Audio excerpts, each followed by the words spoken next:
സാലായിക്ക് എന്തെങ്കിലും പറയാനുണ്ടോ? ഹലോ, എല്ലാവർക്കും നമസ്കാരം.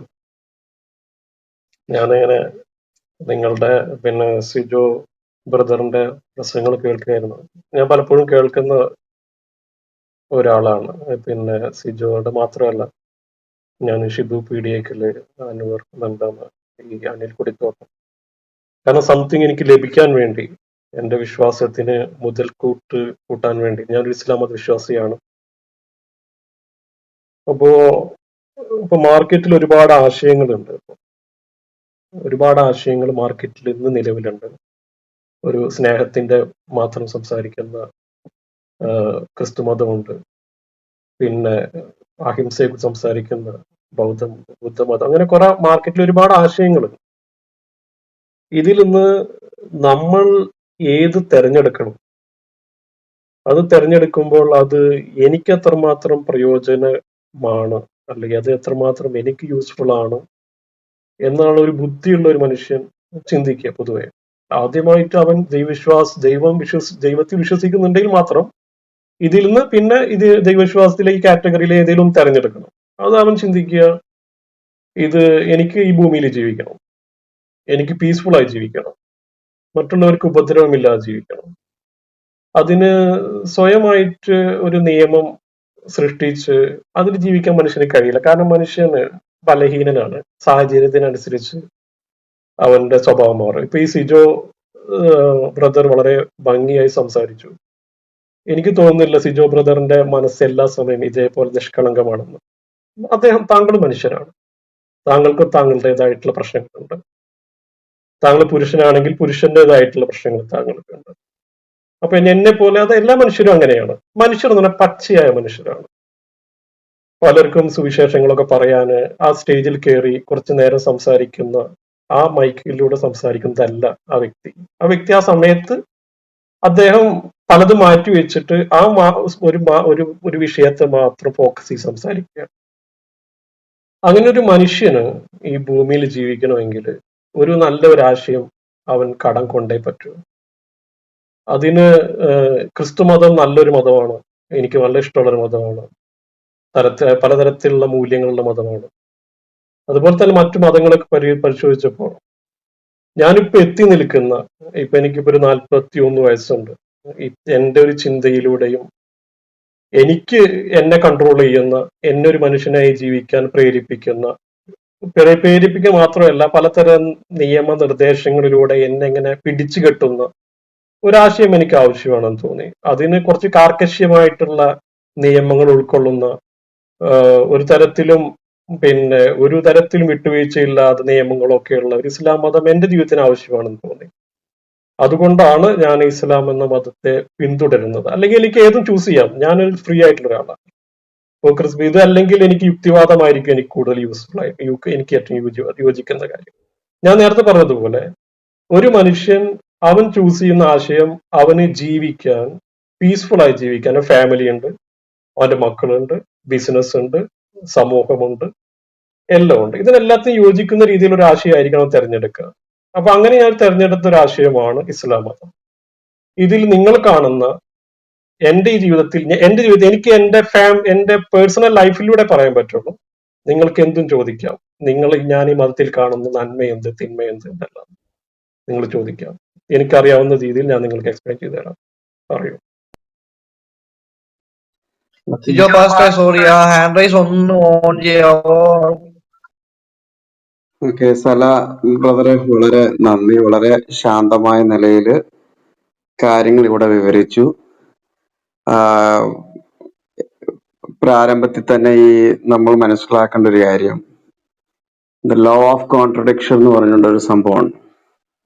ഒരേ സമയത്ത് തന്നെ നമ്മൾ ഒരു സ്ഥലത്ത് നിന്നുകൊണ്ട് ഇത് രാത്രിയും പകലുമാണെന്ന് പറയുമ്പോൾ അത് ലോ ഓഫ് കോൺട്രഡിക്ഷനിലുണ്ടാകുന്ന പ്രശ്നമാണ്. കാര്യം ഒരേ സമയത്ത് രണ്ട് കാര്യങ്ങൾ സത്യമാകില്ല എന്നുള്ളതാണ്. താങ്കൾ വളരെ ഭംഗിയായിട്ട് തന്നെ ബുദ്ധമതത്തിലുള്ള അഹിംസയും അതുപോലെ തന്നെ ക്രിസ്തു മാർഗത്തിലുള്ള സ്നേഹവും ഒക്കെ പറഞ്ഞു. അപ്പൊ ബുദ്ധമതത്തിലുള്ള അഹിംസ എന്നുള്ളൊരു പ്രത്യേകതയും ക്രിസ്തു മാർഗത്തിൽ സ്നേഹം എന്നുള്ള പ്രത്യേകതയും മനസ്സിലാക്കി. എന്നാൽ ഇസ്ലാമിൽ അത് ഒറ്റ വാക്കിൽ പറയുവാൻ താങ്കൾക്ക് കഴിഞ്ഞില്ല.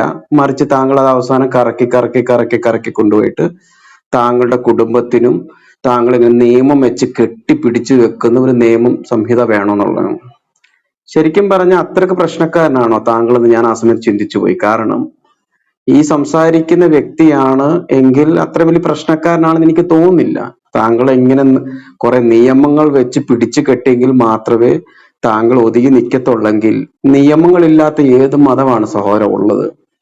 ഹിന്ദു മതത്തിൽ വ്യത്യസ്തമായിരിക്കുന്ന അതിൽ തന്നെ നിൽക്കുന്ന മതസമൂഹങ്ങളിൽ നൂറുകണക്കിന് ആയിരക്കണക്കിന് നിയമങ്ങളുണ്ട്. യഹൂദ മതത്തിന് അതിൻ്റെതായ നൂറുകണക്കിന് ആയിരക്കണക്കിന് നിയമങ്ങൾ അതിൽ തന്നെയുണ്ട്. ബുദ്ധമതത്തിനുണ്ട്. ഈ പറയുന്ന ലോകത്തിൽ അനേക മതങ്ങളുണ്ട്. അതിലെല്ലാം തന്നെ ഒന്നല്ലെങ്കിൽ മറ്റൊരു രീതിയിൽ നിയമങ്ങൾ കൊണ്ട് തന്നെയാണ് നിൽക്കുന്നത്. ഇത് തിന്നരുത്, അത് കുടിക്കരുത്, അത് ധരിക്കരുത്, ഇത് ധരിക്കരുത്, അങ്ങനെ നൂറുകണക്കിന് നിയമങ്ങൾ കൊണ്ടാണ് ഈ ലോകത്തിലെ എല്ലാ മതങ്ങളും ഈ ഇവിടെ തന്റെ അനുയായികളുടെ മേളിൽ ഈ ഒരു പിടിച്ചുകെട്ടലായിട്ട് ഇടുന്നു. താങ്കൾ പറയുന്ന പോലെ കയറുകൊണ്ട് വലിച്ചു മുറുക്കി പിടിച്ചിരിക്കുന്നതിന് മത നിയമങ്ങൾ തന്നെയാണ്.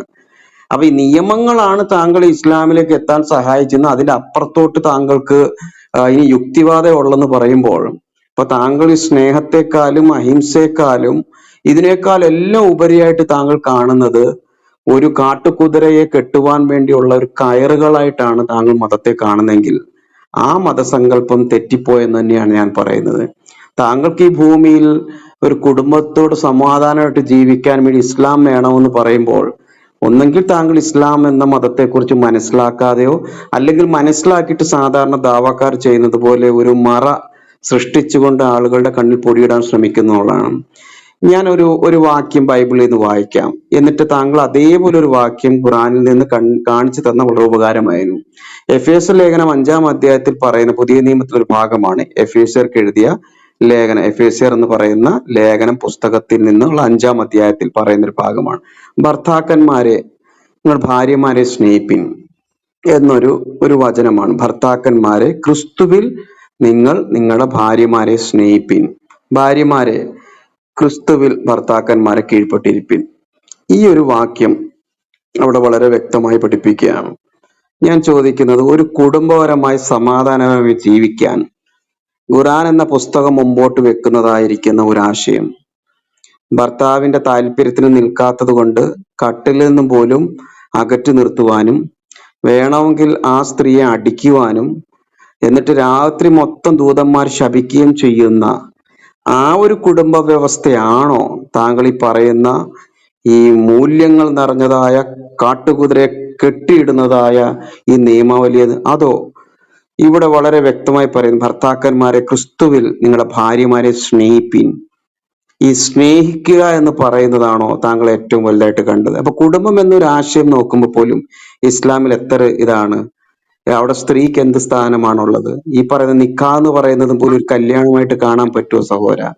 നിങ്ങൾ ഈ പറയുന്നതായ സ്ത്രീ എന്ന ഞാനൊരു ജസ്റ്റ് ഒന്ന് വിഷയത്തിൽ പുറത്തിറങ്ങി വരാം, എനിക്ക് എന്റെ സ്പീക്കർ ഓഫ് ആയത് തോന്നുന്നു കേട്ടോ. ജസ്റ്റ് ഓക്കെ ഞാൻ വെയിറ്റ് ചെയ്യാം.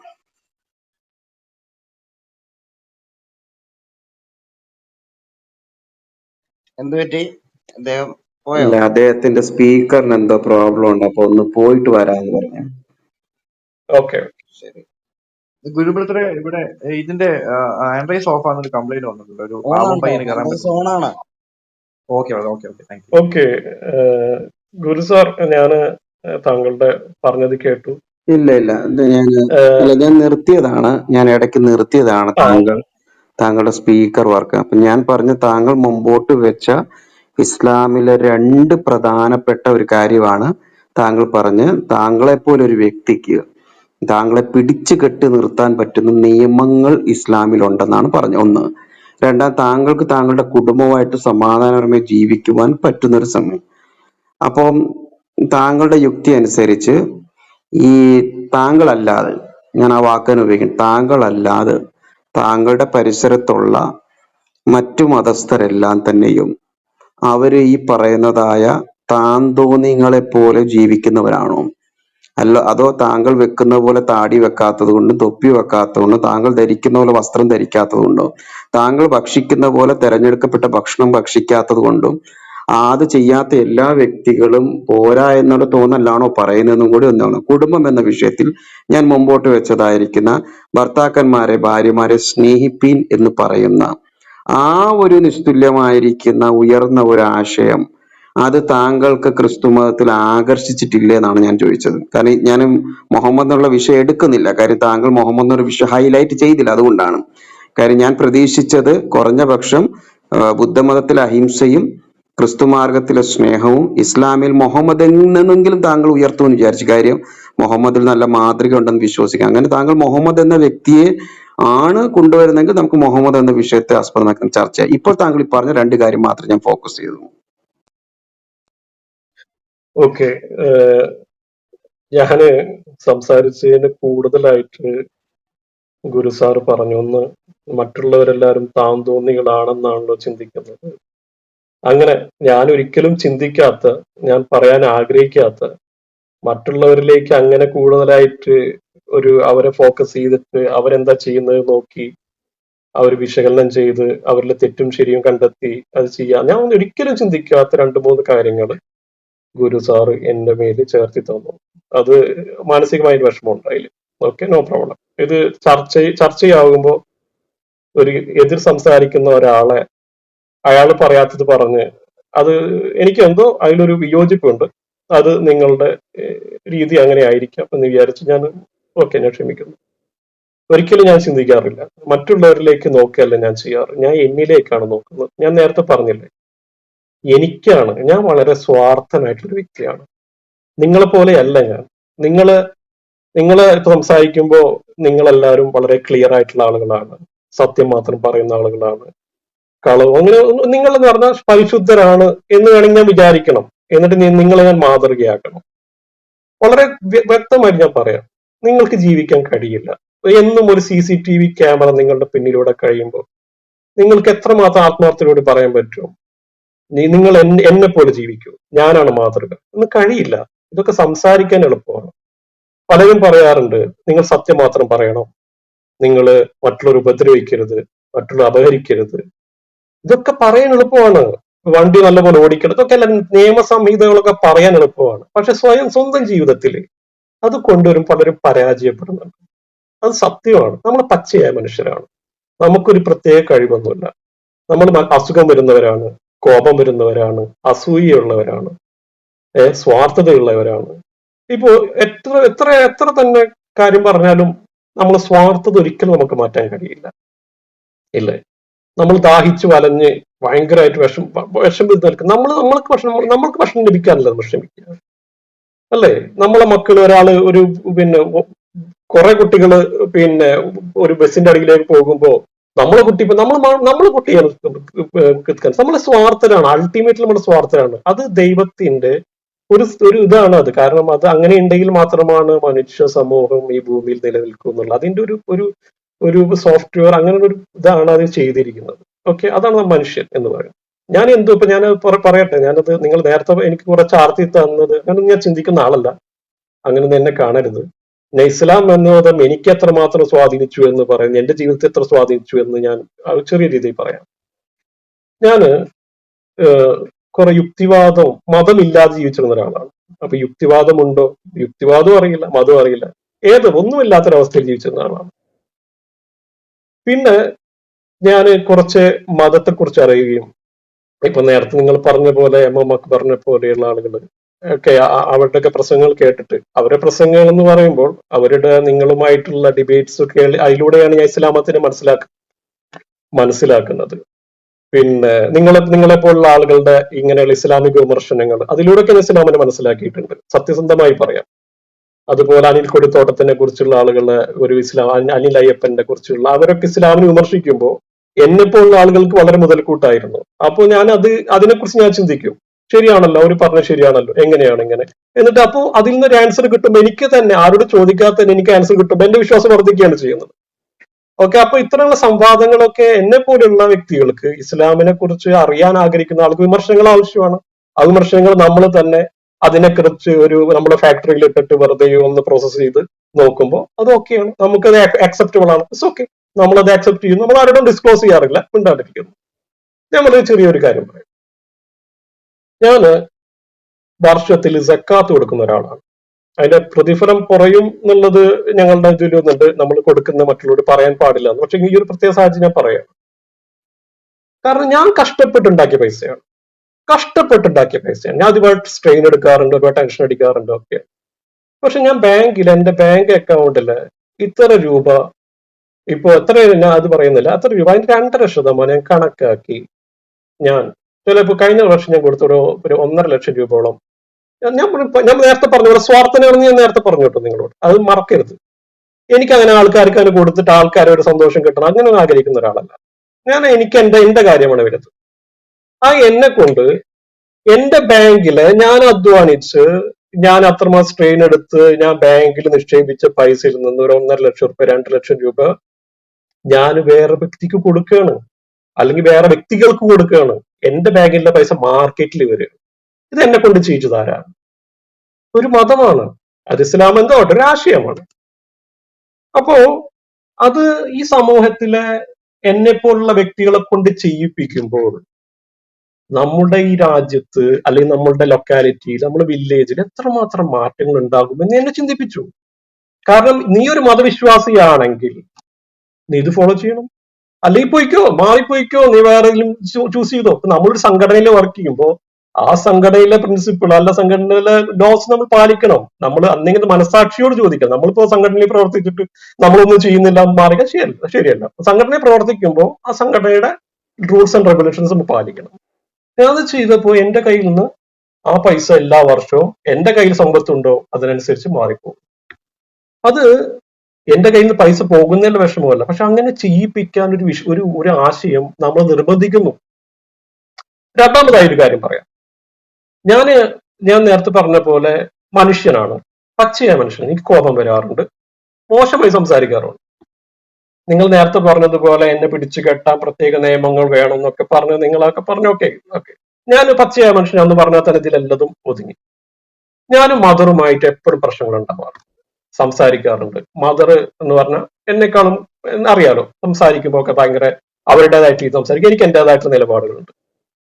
പക്ഷെ ചില സമയങ്ങളിൽ വാക്കുകൾ തമ്മിൽ ഭയങ്കര ഡിസ്പ്യൂട്ട് വരും. അയ്യോ, കുറച്ച് കഴിഞ്ഞ് 5 മിനിറ്റുകൾക്കകം ഞാൻ ഈ മദറിനെ തിരിച്ചു വിളിക്കുകയാണ്, എന്നോട് ക്ഷമിക്കണം, കരഞ്ഞു പറയണം, എന്റെ മദർ എന്നോട് ക്ഷമിക്കണം, പ്ലീസ് എനിക്ക് പുറത്തു തരണം. നിങ്ങൾ പുറത്തു തരാതെ ഞാൻ മരണപ്പെട്ടാൽ എനിക്ക് നരകമാണ് കിട്ടുക, പ്ലീസ് എനിക്ക് പുറത്തു തരണം. ഞാൻ എന്താ ചെയ്യേണ്ടത്? വാക്കുകൾ കുറച്ച് കടുത്തുപോയി, സംസാരിച്ച് കടുത്തുപോയി. എന്നെ പറയിപ്പിച്ചത് എന്താണെന്നറിയോ? ഈ 5 നേരത്തെ നമസ്കാരം. ഞാൻ ഈ മദറിനോട് സംസാരിച്ചിട്ട് ആ പ്രയറിന്റെ സമയമാകുമ്പോൾ ഞാൻ ദൈവത്തിന്റെ മുകളിൽ വലിയ ആളായിട്ട് കൈ കെട്ടി നിൽക്കാൻ എനിക്ക് കഴിയില്ല. ഞാൻ എന്ത് ചെയ്യണം? എന്റെ മദറിനെ വിളിച്ചിട്ട് എനിക്ക് ക്ഷമ ചോദിച്ച്, മദർ മോനെ കുഴപ്പമില്ല, അത് നിന്റെ ഭാഗത്ത് വന്നാലേ നീ ക്ഷമിച്ച് ശ്രദ്ധിച്ചാൽ മതി എന്ന് പറയുമ്പോൾ എനിക്ക് ഈ ദൈവത്തിന്റെ മുന്നിൽ നിൽക്കാൻ എനിക്ക് പ്രാപ്തിയുണ്ട്. അത് എന്നെ നിർബന്ധിക്കുന്ന എന്താ?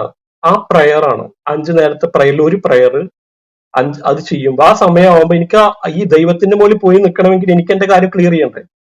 അങ്ങനെ പോയി നിൽക്കുന്നു. എന്നെ ഭയങ്കര പീസ്ഫുൾ ആയി. എനിക്ക് എന്റെ മനസ്സ് ഭയങ്കര ഫ്രീ ആണ്.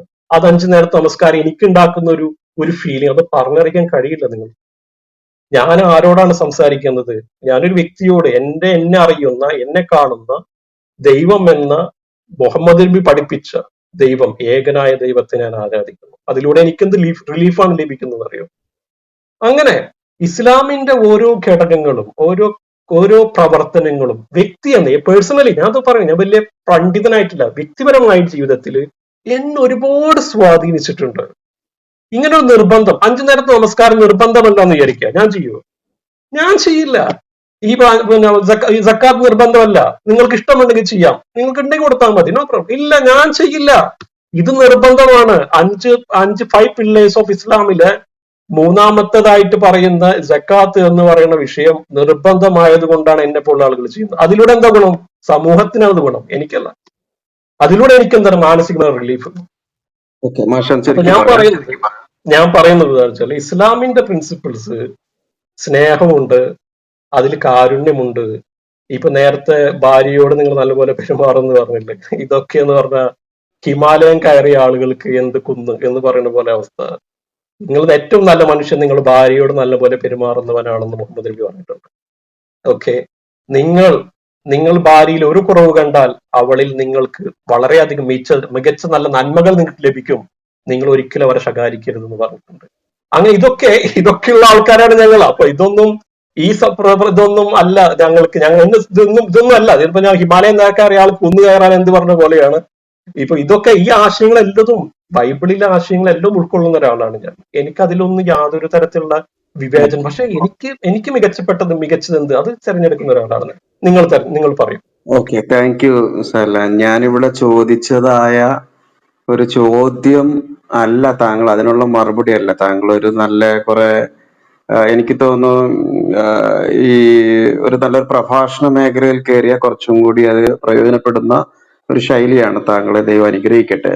എനിക്ക് തോന്നുന്നു താങ്കൾ ഒരു ക്രിസ്ത്യാനിയോടാണ് സംസാരിക്കുന്നത് എന്ന് മറന്നുകൊണ്ടാണ് പലപ്പോഴും ഇവിടെ സംസാരിക്കുന്നത് എനിക്കൊരു തെറ്റിദ്ധാരണ. കാരണം ഒരു യുക്തിവാദികളോട് മതത്തിന്റെ പ്രത്യേകതകൾ, മതമുണ്ടെങ്കിൽ മതം മനുഷ്യനിൽ വരുത്തുന്ന മാറ്റങ്ങൾ എന്നൊക്കെ ആ ഒരു പിക്ചറിൽ നിന്നുകൊണ്ടാണ് താങ്കൾ സംസാരിക്കുന്നത്. യഥാർത്ഥത്തിൽ എനിക്കൊന്നും ശ്രദ്ധിക്കാത്തത് കൊണ്ടാണെന്ന് തോന്നുന്നു.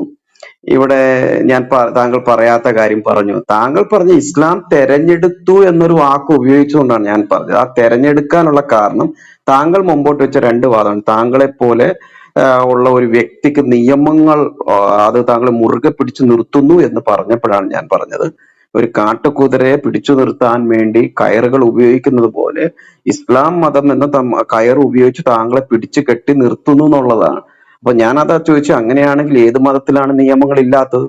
എല്ലാ മതങ്ങളും നിയമങ്ങൾ കൊണ്ട് തന്നെ മനുഷ്യൻ ശ്വാസം മുട്ടി നിൽക്കുന്ന ഒരു മതസമൂഹങ്ങൾ തന്നെയാണ്. രണ്ടാമത്തെ താങ്കൾ പറഞ്ഞ താങ്കൾക്ക് സമാധാനപരമായി ജീവിക്കാൻ, കുടുംബം നയിക്കുവാൻ സഹായിക്കുന്നത്. അതാ ഞാൻ ചോദിച്ചത്. ഈ പറയുന്ന ഇസ്ലാം ഖുർആൻ മുമ്പോട്ട് വെക്കുന്ന കുടുംബ സങ്കല്പത്തില് പുരുഷ മേധാവിത്വത്തിന്റെ കീഴിലുള്ള സ്ത്രീയെ രാത്രി മൊത്തം ശപിക്കുകയും കിടക്കയിൽ നിന്ന് ആ സ്ത്രീയെ അകറ്റി നിർത്തുകയും അതുപോലെ തന്നെ സ്ത്രീയെ അടിക്കുവാനും നൽകുന്നതായ ഒരു പ്രമാണം നിലനിൽക്കുന്ന ഒരു മതത്തിൽ എന്ത് കുടുംബത്തിന്റെ കാര്യം പറയുന്നത് ഞാൻ ചോദിച്ചു. അതിന് പുതിയ നിയമത്തിന് എഫേസ്യർ ലേഖനം 5-ാം അധ്യായത്തിൽ ഞാനത് പറഞ്ഞു. അപ്പൊ താങ്കൾ പറഞ്ഞൊരു കാര്യമാണ് ഹിമാലയം കടന്നവന് കുന്ന് എന്തെന്ന്. എനിക്ക് തോന്നുന്നു കുന്ന് കയറിയിട്ട് സ്വയം ഹിമാലയാണെന്ന് തെറ്റിദ്ധരിപ്പിച്ച ആരെങ്കിലും താങ്കളെ അങ്ങനെ തെറ്റിദ്ധരിപ്പിച്ചെന്ന് തോന്നുന്നു. എന്റെ സഹോദര, ഇസ്ലാം മുമ്പോട്ട് വെക്കുന്നത് അത് സ്ത്രീക്ക് അതൊരു ഹിമാലയം തന്നെയാണ്. സ്ത്രീക്ക് ഇസ്ലാം എന്ന് പറയുന്ന ഒരു ഹിമാലയം തന്നെയാണ്. സുരക്ഷയില്ലാത്ത, ഒരേ സമയത്ത് ഒരു പുരുഷന് തന്റെ സ്വാർത്ഥ ശരീര ഇച്ഛ അനുസരിച്ച് തനിക്കിഷ്ടമുള്ള സ്ത്രീകളെ സ്വന്തമാക്കുവാൻ സ്വാതന്ത്ര്യം നൽകുമ്പോൾ സ്ത്രീക്ക് ആ സ്വാതന്ത്ര്യമില്ലാതെ തന്റെ ഭർത്താവിന്റെ ആ കിടക്കയിൽ തന്റെ ശരീരം ആസ്വാദിപ്പിക്കുവാൻ വേണ്ടി നൽകുന്ന ഒരു വസ്തുവായി മാത്രം ചുരുങ്ങുമ്പോൾ അതിന് ഏതെങ്കിലും കാരണവശാൽ അത് സമ്മതിക്കാൻ കഴിയാതെ വന്ന രാത്രി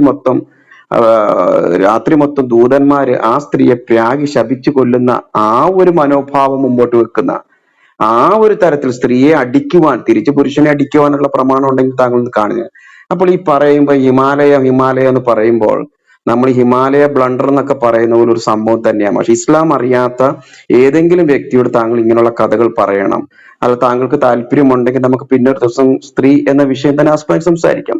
എന്നാൽ താങ്കൾ ഇവിടെ മുമ്പോട്ട് വെച്ച ഒരു കാര്യം, താങ്കൾ ഈ പറയുന്ന ഒരു കാര്യവും ഇസ്ലാം മതത്തിൽ താങ്കൾ നിലനിൽക്കുവാൻ മറ്റൊരാൾ വരാൻ ഒരു കാരണമേ അല്ല എന്നുള്ളതാണ്. താങ്കൾ പറയുന്നത് താങ്കൾ ഒരു സ്വാർത്ഥനാണ്. തീർച്ചയായിട്ടും അതൊരു മാനസിക രോഗം തന്നെയാണ്. സ്വാർത്ഥത കൊണ്ട് തന്നെയാണ്, ഒരുവന്റെ സ്വാർത്ഥതയാണ് ഒരു മനുഷ്യനെ മൃഗമാക്കി മാറ്റുന്നത്. ഞാൻ സ്വാർത്ഥനായി തീരുമ്പോൾ എന്റെ അയൽവക്കത്തെ വീട്ടിൽ കയറി അവന്റെ വസ്തുക്കളെ സ്വന്തമാക്കാൻ വേണ്ടി ഞാൻ ആഗ്രഹിക്കും. കാരണം എന്റെ സന്തോഷം മാത്രമാണ് അവിടെ വലുത്. അന്യന്റെ ഭാര്യയെ മോഹിക്കുവാനും സ്വന്തമാക്കുവാൻ എന്നെ പ്രേരിപ്പിക്കുന്നത് എന്റെ സ്വാർത്ഥത തന്നെയാണ്. അന്യന്റെ വസ്തുക്കൾ സ്വന്തമാക്കുവാൻ, അന്യന്റെ വസ്തുക്കളെ നശിപ്പിക്കുവാനും അവന്റെ ജീവിതത്തിൽ തിന്മ വരുത്തുവാനും ശ്രമിക്കുന്നത് എന്റെ സ്വാർത്ഥത തന്നെയാണ്. അപ്പൊ താങ്കൾക്ക് സ്വാർത്ഥത ഉണ്ടെങ്കിൽ സഹോദര, ആ സ്വാർത്ഥത എന്ന അവസ്ഥയിൽ നിന്ന് പുറത്തു വരണം. ബൈബിൾ മുമ്പോട്ട് വെക്കുന്നത് സ്വാർത്ഥതയായിട്ട് ജീവിക്കാൻ വേണ്ടിയല്ല. നിന്നെ പോലെ നിന്റെ അയൽക്കാരനെ സ്നേഹിക്കണമെന്ന് പറയുമ്പോൾ അവിടെ യേശു മുമ്പോട്ട് വെക്കുന്ന ഒരു വലിയൊരു ആത്മീയ ദർശനമാണ്. എനിക്ക് മറ്റൊരാളെ ഉൾക്കൊള്ളണമെങ്കിൽ സ്വാർത്ഥനായ ഒരു മനുഷ്യനെ ഉൾക്കൊള്ളുവാൻ കഴിയത്തില്ല. എന്നിട്ട് താങ്കൾ പറയുകയാണ് താങ്കൾ കൊടുക്കുന്ന സക്കാത്തിന്റെ കണക്കൊക്കെ പറഞ്ഞ് സന്തോഷം. ആ സന്തോഷത്തിൽ എനിക്ക് വലിയ സന്തോഷമൊന്നുമില്ല. കാര്യം താങ്കൾ പറഞ്ഞു ആ സക്കാത്ത് ഞാൻ നിയമം നിർബന്ധം മുകളിൽ കിടക്കുന്നതുകൊണ്ടാണ് കൊടുക്കുന്നതെന്ന്. അത് വല്ലാത്തൊരു കൊടുക്കലായി പോയല്ലോ എന്ന് ഞാൻ ചിന്തിച്ചു പോയി. കാരണം നിർബന്ധമില്ലാതെ കൊടുക്കുവാൻ താങ്കൾക്ക് കഴിയുന്നില്ലെങ്കിൽ താങ്കൾ പോലൊരു വ്യക്തി സമൂഹത്തിന് വലിയൊരു ദ്രോഹം തന്നെയാണ് ചെയ്യുന്നത്. കാരണം താങ്കൾ പറയാണ് താങ്കൾ ചെയ്യുന്ന സക്കാത്ത് മൂലം താങ്കൾ ഒരു മനുഷ്യന്റെ നന്മ ആഗ്രഹിച്ചല്ല, എന്നിട്ട് അവസാനം പറയുകയാണ് അങ്ങനെ ചെയ്യുന്നത് ഒരു മതനിയമമായതുകൊണ്ട് ഞാൻ ചെയ്യുന്നു, അത് സമൂഹത്തിന് വലിയ ഗുണമുണ്ട്. ഏത് സമൂഹത്തിനാ മാഷെ സക്കാത്ത് കൊണ്ട് ഗുണമുണ്ടായിട്ടുള്ളത്? കുറച്ച് തീവ്രവാദികൾക്ക് മിസൈലുകളും തോക്കുകളും വാങ്ങാൻ കിട്ടിയെന്നല്ലാതെ, കുറെ പള്ളി പണിയാനല്ലാതെ എത്ര പേർക്ക് അതുകൊണ്ട് ഗുണമുണ്ടായിട്ടുള്ളത്? കാര്യം അത് നിങ്ങൾക്ക് പറ്റാത്തതിന്റെ കാര്യം. എന്തുകൊണ്ടാണ് ഈ ഒരു അനാഥാലയം എന്നുള്ള കോൺസെപ്റ്റും പോലും ഈ അടുത്ത കാലത്ത് ഇസ്ലാമിൽ രൂപപ്പെട്ടത്? ചാരിറ്റി ഓർഗനൈസേഷൻ എന്നുള്ള ഒരു കാര്യം പോലും ഈ അടുത്ത കാലത്ത് രൂപപ്പെടാൻ കാരണം എന്താ? എന്താണ് അങ്ങനെ ഒരു ആശയം തന്നെ വരാൻ കാര്യം? കാരണം ഇസ്ലാമിൽ പറഞ്ഞിട്ടുള്ള ഒരു കാര്യമല്ല, ബൈബിൾ മുമ്പോട്ട് വെക്കുന്ന ഒരു ആശയമാണ്. നിന്നെ പോലെ നിന്റെ അയൽക്കാരനെ സ്നേഹിക്കുക എന്നുള്ള ആ ഒരു അടിസ്ഥാന തത്വത്തിൽ നിന്നാണ് മറ്റൊരു വ്യക്തി വിശക്കുമ്പോൾ അവൻ തിരിച്ചു തരുമോ ഇല്ലയോ എന്നും പോലും ഉറപ്പില്ലാത്തടുത്ത് ആ വ്യക്തിക്ക് വെള്ളം കൊടുക്കുവാനും അവന് വസ്ത്രം കൊടുക്കുവാനും അവന് ഭക്ഷണം കൊടുക്കുവാനും ഞാൻ കഴിച്ചില്ലെങ്കിലും മറ്റൊരു വ്യക്തിക്ക് ഒരു ജീവിതം ഉണ്ടാക്കി കൊടുക്കണമെന്നുള്ള ഒറ്റ ആഗ്രഹം ക്രൈസ്തവ സമൂഹമാണ് ലോകത്തിൽ ചാരിറ്റി ഓർഗനൈസേഷന് വേണ്ടി കോടികൾ മുടക്കുന്നത്. അപ്പൊ മനസ്സിലാക്കണം, സ്വാർത്ഥത ഉള്ളവൻ ഒരുത്തന്റെ നന്മ ആഗ്രഹിക്കാൻ പറ്റത്തില്ല. ആ സ്വാർത്ഥത ഉള്ളത് കൊണ്ട് തന്നെയാണ് നാട് പൊട്ടിത്തെറിച്ച് മനുഷ്യൻ മറ്റുള്ളവന്റെ ജീവൻ എടുക്കുക. കാര്യം എന്താ? അവന്റെ സന്തോഷം. താങ്കൾ ഒരു നല്ലൊരു ഉദാഹരണം പറഞ്ഞു, ഇതിനെ വല്ല ടച്ച് ചെയ്ത് കാര്യമാണ്. അമ്മയോടുള്ള ബന്ധത്തിൽ അവിടെയും പോലും താങ്കൾ താങ്കളുടെ സ്വാർത്ഥതയാണല്ലോ സഹോദര നോക്കുന്നത്. അമ്മയോട് പിണങ്ങുമ്പോൾ ആ അമ്മയോട് നിരപ്പ് പ്രാപിക്കണം എന്നുള്ളത് താങ്കളുടെ മനസ്സിൽ വന്നത് അമ്മയോടുള്ള സ്നേഹവും വാത്സല്യമല്ല, മറിച്ച് അമ്മയോട് നിരപ്പിലായില്ലെങ്കിൽ നരകത്തിൽ പോകും എന്നുള്ള പേടി കൊണ്ടാണ്. ശരിക്കും പറഞ്ഞാൽ താങ്കളുടെ ജീവിതം തന്നെ നോക്കി ഭയവും നിരാശ കൊണ്ട് കെട്ടിപ്പെട്ട ഒരു മതത്തിന്റെ അടിമയായി ജീവിക്കുന്ന ഒരു സാഹചര്യം തന്നെയല്ലേ സഹോദര കാണുന്നത്? എന്റെ അമ്മയോട് ഞാൻ പിണങ്ങിയാൽ എന്റെ അമ്മയുടെ സ്നേഹവും വാത്സല്യമാണ് എന്നെ അമ്മയിലേക്ക് തിരിക്കേണ്ടത്. അത് തന്നെയാണ് ബൈബിൾ പറയുന്നത്. സ്നേഹം എന്ന ഒരു ആശയം എടുത്തു മുമ്പോട്ട് വെക്കുന്നതിന്റെ കാര്യം എന്തുവാണ്? സ്നേഹത്തിലാണ് സഹോദര നമ്മളത് ചെയ്യേണ്ടത്. ഞാൻ പറയുന്നത് താങ്കളെ വിമർശിക്കുകയല്ല, താങ്കളുടെ ജീവിതത്തിൽ ആ ഒരു ബന്ധനത്തിൽ നിന്ന് പുറത്തു വരാൻ വേണ്ടി ഞാൻ പറയുകയാണ്. സ്വാർത്ഥത താങ്കളെ നശിപ്പിച്ചു കളയും. ഈ സ്വാർത്ഥത താങ്കളെ ഒരു മൃഗമാക്കാനും സാധ്യതയുണ്ട്. പക്ഷേ ബൈബിൾ മുമ്പോട്ട് വെക്കുന്ന ആശയം ഞാൻ അതാണ് പറയുന്നത്. താങ്കൾ ഇല്ലാത്ത കുറെ വാക്യങ്ങളൊക്കെ ഭാര്യയെക്കുറിച്ചും അത് ഇതെന്നൊക്കെ ഖുറാനിൽ ഞാൻ എവിടെയും വായിച്ചിട്ടില്ല അങ്ങനെ ഒരു വാക്യം. തല്ലുന്ന കാര്യമാണ് പറഞ്ഞേക്കുന്നത്, അവരെ തല്ലുന്നതും ശപിക്കുന്ന കാര്യമാണ്. ഈ മുഹമ്മദ് തന്റെ ഭാര്യമാരെ എങ്ങനെ തുല്യമായിട്ട് കണ്ടു എന്നുള്ള സഹോദരൻ അറിയത്തില്ല, ഒന്ന് പഠിക്കുന്നല്ലേ, അതൊന്നും ഇപ്പൊ പഠിപ്പിക്കാനുള്ള സമയമില്ല. ഏത് ഖദീജയോട് ഇടപെട്ട രീതി ആയിരുന്നില്ല ഐഷയോട്? ഭാര്യമാരിൽ തന്നെ തുല്യത കൽപ്പിക്കുവാൻ കഴിയാതെ ഭാര്യമാർ തമ്മിൽ തന്നെ അങ്ങോട്ടും ഇങ്ങോട്ടും അടിപിടി കൂടുന്ന ഒരു സാഹചര്യം തന്നെ ആയിരുന്നില്ലേ? അപ്പൊ ഇതെല്ലാം ഇങ്ങനെ വെറുതെ എവിടെയോ കേട്ട കാര്യങ്ങൾ പറയുന്നെങ്കിലും നമ്മുടെ ജീവിതമായി ഞാൻ കൺക്ലൂഡ് ചെയ്യുന്ന മുമ്പ് ഒരു കാര്യം പറയട്ടെ സഹോദര. നമ്മുടെ ജീവിതവുമായി ബന്ധപ്പെട്ട് നമ്മൾ ചിന്തിക്കുമ്പോൾ ഒരു മതം നിങ്ങളെ സ്വാർത്ഥനും നിങ്ങളെ ആ മതത്തിന്റെ കയറില്ലാതെ നിങ്ങൾക്ക് സ്വയമായി ഒന്നും നന്മ ചെയ്യുവാൻ നിങ്ങളെ പ്രേരിപ്പിക്കുന്നില്ലെങ്കിൽ ആ മതം ശരിക്കും പറഞ്ഞ ഒരു പൈശാചിക മതം തന്നെയാണ്. പക്ഷെ ബൈബിൾ മുമ്പോട്ട് വെക്കുന്ന ഒരു കാര്യം ഇതാണ്. ബൈബിൾ മുമ്പോട്ട് വെക്കുന്ന ഒരു ആശയം എന്ന് പറഞ്ഞാൽ, ഞാന് ഒരു വ്യക്തിക്ക് എന്തെങ്കിലും ചെയ്യുന്നത് അത് എന്റെ ദൈവത്തോടുള്ള സ്നേഹം, അത് നരകത്തിൽ പോകുന്നുള്ള പേടി കൊണ്ടല്ല. എനിക്ക് നരകത്തിൽ പോകുന്നുള്ള പേടി കൊണ്ടല്ല ഞാൻ എന്റെ വീട്ടിൽ. കഴിഞ്ഞ ദിവസം ഒരു മുസ്ലിം ഇവിടെ വീട്ടിൽ കയറി വന്നു. അദ്ദേഹത്തിന്റെ ഏതോ അനാഥാലയത്തിന്റെ കഥ പറഞ്ഞുകൊണ്ടാണ്. അദ്ദേഹം, എനിക്കറിയത്തില്ല അദ്ദേഹം ഫേക്ക് ആണോ ഒറിജിനൽ. ഞാൻ അദ്ദേഹത്തിന് എന്നെ കൊണ്ട് കഴിയുന്ന നിലയിൽ കൊടുത്തു. കാര്യം എന്താണ്? മുസ്ലിം ഹിന്ദു എന്ന് നോക്കിയല്ല, എന്റെ കർത്താവിനുള്ള സ്നേഹം അത് ഞാൻ അവിടെ പ്രദർശിപ്പിച്ചെന്നേ ഉള്ളൂ. സകാത്ത് കൊണ്ട് സമൂഹത്തിന് ഒരു നന്മയില്ല. പക്ഷെ ഞാനൊരു ഉദാഹരണം പറഞ്ഞാൽ നിർത്താം. ഹൈദരാബാദിൽ ഒരിക്കൽ എന്റെ ഓർമ്മ ശരിയാണെങ്കിൽ IRFന്റെ ഇസ്ലാമിക് റിസർച്ച് ഫൗണ്ടേഷന്റെ ഒരു ദാവ പരിപാടി നടക്കുകയാണ്. അതിന്റെ അകത്ത് സക്കാത്തിന്റെ വലിപ്പവും മഹത്വവും ഒക്കെ തകർത്തു വാരി താങ്കൾ ഈ പറഞ്ഞതുപോലെ അങ്ങ് പറയുകയാണ്. സക്കാത്ത് അത് വരുത്തുന്നു, സക്കാത്ത് ഇത് വരുത്തുന്നു. ഞാൻ ഈ ഹൈദരാബാദിൽ വളർന്ന എന്നോടാണ് ഈ കഥകളെല്ലാം പറയുന്നത്. അവസാനം ഞാൻ അവിടെ ഒരു ചോദ്യം ഞാൻ കടലാസിൽ എഴുതി തരാൻ മുമ്പ് ചോദിച്ചൊരു ചോദ്യം ഞാൻ അത് തന്നെ ഇവിടെ ആവർത്തിക്കുകയാണ്. ഇസ്ലാമിക ലോകത്ത് ഈ പറയുന്ന വിദ്യാഭ്യാസവും മനുഷ്യന് വേണ്ട പോഷകാഹാരം കിട്ടാതെ സ്ത്രീകൾ ഏറെ കൂടെ പ്രശ്നത്തിലൂടെ കടന്നുപോയ, ദാരിദ്ര്യത്തിലൂടെ കടന്നുപോയ ആ ഒരു കാര്യങ്ങൾക്ക് മെച്ചം എന്നാ സഹോദരം ഉണ്ടായിട്ടുള്ളത്? ഈ സക്കാത്ത് കൊണ്ട് കുറെ ബിൻലാദന്മാർക്ക് ഗുണം ഉണ്ടായതല്ലാതെ സാധാരണ പാവങ്ങൾക്ക് എന്തെങ്കിലും ഗുണം ഉണ്ടായിട്ടുണ്ടോ? എന്നിട്ട് ഞാൻ ആ പറയുന്നതായ ദാവാക്കാരനോട് പറഞ്ഞൊരു കാര്യമാണ്, നിങ്ങളെ സക്കാത്ത് കൊണ്ട് ഒരു ഹിന്ദുവിന് ഒരു ഗുണമില്ല, ഒരു ക്രിസ്ത്യാനിക്ക് ഒരു ഗുണമില്ല, ഒരു യുക്തിവാദിക്ക് ഒരു ഗുണവുമില്ല. പക്ഷേ ഞാൻ ഈ പറയുന്നത് ആ യേശുവിന്റെ വചനം കൊണ്ട് എല്ലാ മനുഷ്യർക്കും ഗുണമുണ്ട്. എന്താണ് യേശു പറയുന്നത്? നിന്നെ പോലെ നിന്റെ അയൽക്കാരനെ സ്നേഹിക്കുക. അയൽക്കാരൻ ഹിന്ദു ആയിക്കൊള്ളട്ടെ, മുസ്ലിം ആയിക്കൊള്ളട്ടെ, ക്രിസ്ത്യാനി ആയിക്കൊള്ളട്ടെ, ദൈവനിഷേധി ആയിക്കൊള്ളട്ടെ, അവനെ ഞാൻ സ്നേഹിക്കുന്നു. എന്റെ അയലോക്കം, എന്റെ മുമ്പിലും പുറകിലും റൈറ്റും ലെഫ്റ്റും ഉള്ള വ്യക്തികളെ ഞാൻ സ്നേഹിക്കുമ്പോൾ, ആ വ്യക്തികളുടെ ഗുണം ഞാൻ ആഗ്രഹിക്കുമ്പോൾ അത് സ്വാർത്ഥത കൊണ്ടല്ല. ഇങ്ങനെ ഓരോ മനുഷ്യനും, ഹിന്ദു മുസ്ലിം ഏത് മതത്തിൽപ്പെട്ട ഒരു വ്യക്തിയും ഇതുപോലെയാണ് ആഗ്രഹിക്കുന്നതെങ്കിൽ തീർച്ചയായിട്ടും ഈ ലോകം സുന്ദരമാകും. അതുകൊണ്ട് എനിക്ക് സഹോദരനോട് പറയാനുള്ള കാര്യം, താങ്കളെ ഇത്രയും 2 പ്രാവശ്യം താങ്കൾക്ക് സമയം അനുവദിച്ചപ്പോൾ ഇസ്ലാമിൽ എന്തോ ഉണ്ടെന്ന് പറയുമെങ്കിലും താങ്കൾക്കൊന്നും പറയാൻ പറ്റിയില്ലെന്നുള്ളതാണ്. ഞാൻ താങ്കളോട് പറയുകയാണ്, ഈ പറയുന്നതായ മതം താങ്കളെ അടിമയാക്കി, ഈ ഭയത്തിലേക്കും നിരാശയിലേക്കും ഒരു സ്വാർത്ഥനാക്കി മാറ്റി എന്നുള്ളത് താങ്കൾ എന്നെ സമ്മതിച്ചൊരു കാര്യമാണ്. അതുകൊണ്ട് യേശു ക്രിസ്തുവിന്റെ ജീവിതം ഒന്ന് പഠിക്കാൻ ശ്രമിക്കും, വിമർശിക്കാനെങ്കിലും ഒന്ന് പഠിക്കാൻ ശ്രമിക്കും, യേശുവിന്റെ പ്രബോധനങ്ങൾ ഒന്ന് പഠിക്കാൻ ശ്രമിക്കും. താങ്കളെ സ്വാർത്ഥനായിട്ടല്ല, മറിച്ച് താങ്കൾ സ്വാതന്ത്ര്യമുള്ള മനുഷ്യനാക്കി തീർക്കും എന്നുള്ള കാര്യത്തിൽ യാതൊരു സംശയം വേണ്ട. സിജോ ബ്രദർ ലൈനിലുണ്ടോ? ഉണ്ട് ഉണ്ട് ഉണ്ട്. ഞാൻ നമ്മുടെ ഓക്കെ. സലാഹ് ബ്രദറിന് എന്തെങ്കിലും പറയാനുണ്ടോ? ഓക്കെ, ഗുരു സാറ് പറഞ്ഞത് എന്നെ സ്ട്രൈക്ക് ചെയ്തൊരു പോയിന്റ് ഉണ്ട്. സംസാരിക്കുമ്പോ ഇങ്ങനെ ചുരുക്കി പറയണേ, ഒരുപാട് ചുരുക്കി പറയണേ. ഒരുപാട് സംസാരിക്കുമ്പോഴേ ഇങ്ങനെ ഇടയ്ക്ക് കയറുമ്പോൾ നമ്മൾ ശ്രദ്ധിക്കില്ല. അങ്ങനെയാണ് ഒരു സാധനം കയറി വന്നത് വെച്ചാൽ, ഒരു വീട്ടില്, നിങ്ങളെ വീട്ടിൽ ഒരു ദേവാക്കാരനോ ഏതോ യത്തീങ്കാനയുടെ അതൊരാൾ വന്നു, അയാൾക്ക് നിങ്ങൾ പൈസ കൊടുത്തു. അപ്പോ നിങ്ങൾ അതൊന്നും നോക്കിയില്ല, ആർക്കെങ്കിലും ഗുണം ഉണ്ടായിക്കോട്ടെ, പക്ഷെ നമ്മൾ യേശുവിന്റെ സ്നേഹം മാത്രമാണ് അവിടെ നോക്കിയെന്ന് പറഞ്ഞു അല്ലേ എന്റെ ഗുരു സാർ? ഞാൻ നേരത്തെ പറഞ്ഞില്ലേ, നേരത്തെ എന്റെ അമ്മയോടും ഞാൻ പറഞ്ഞാൽ സക്കാത്ത് കൊടുക്കുന്നു എന്നൊക്കെ പറഞ്ഞില്ലേ, ആ ദൈവത്തിന്റെ സ്നേഹം മാത്രമാണ് ഞാൻ നോക്കിയിരിക്കുന്നത്. അപ്പോ അതിൽ നമ്മൾ ഈക്വൽ ആയി. നിങ്ങളെ പോലെ തന്നെയാണ് ഞാനും. ഓക്കെ, നിങ്ങൾ ഏതൊരു കാര്യത്തിന് വേണ്ടിയാണോ നന്മ പ്രവർത്തിക്കുന്നത്, അതിന് അതേ ഒരു എഫക്റ്റ് തന്നെയാണ് എനിക്ക്.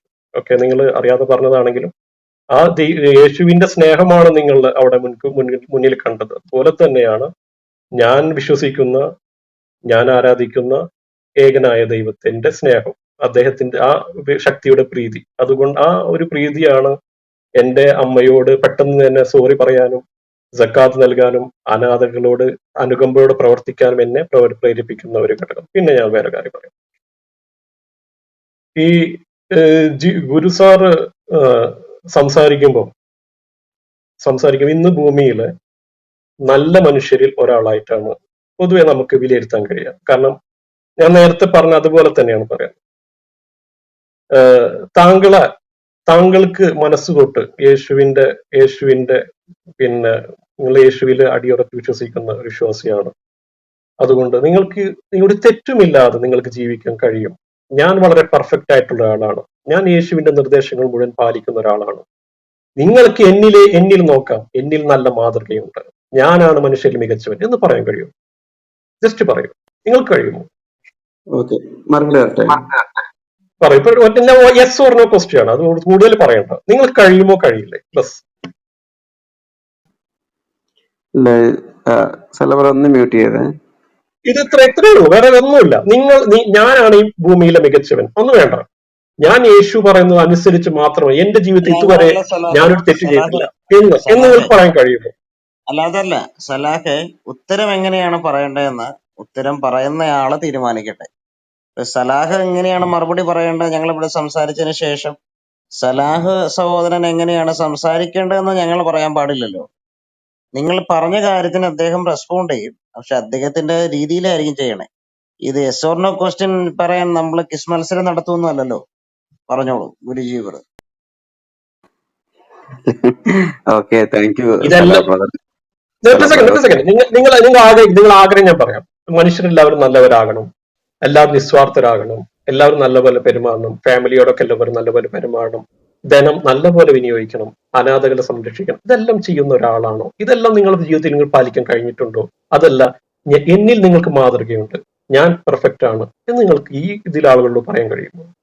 നിങ്ങൾ സംസാരത്തിൽ നിന്ന് മനസ്സിലാക്കിയാണ്. ഞാൻ കൂടുതലായി പറയാം. നിങ്ങൾ പറഞ്ഞ വാക്കുകൾ മാത്രമാണ്, നിങ്ങൾ നന്മ മാത്രമാണ് പറഞ്ഞിരിക്കുന്നത്.